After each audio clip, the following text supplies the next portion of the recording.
La première vision du rayon de convergence d'une série entière est d'être le point frontière entre ces deux zones-là. Aussi, pour déterminer ce point frontière, on pourrait penser à appliquer le critère de D'Alembert à cette série à terme réel positif.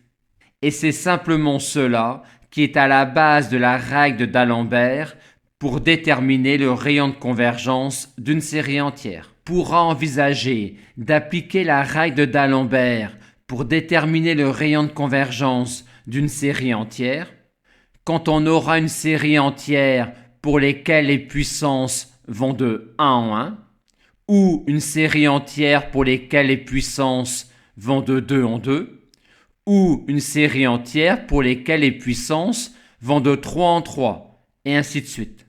Mais encore faudra-t-il qu'une fois repéré le coefficient AN de mes séries entières, la limite de valeur absolue module de AN plus 1 sur AN existe, finie ou infinie.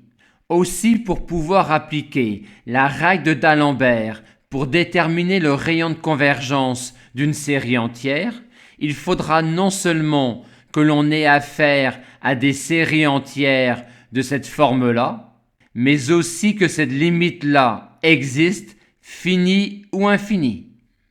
Et quand tel est le cas, quel est alors le rayon de convergence grand R de ma série entière? On commence d'abord par regarder si dans votre série entière, les puissances vont de 1 en 1, de 2 en 2 ou de 3 en 3. On repère ensuite le coefficient de la série entière.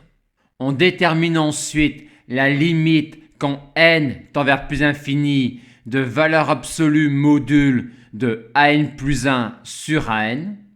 Et si cette limite-là existe, finie ou infinie, le rayon de convergence de la série entière est alors 1 sur L quand les puissances vont de 1 en 1, racine carrée de 1 sur L quand les puissances vont de 2 en 2, et racine cubique de 1 sur L quand les puissances vont de 3 en 3.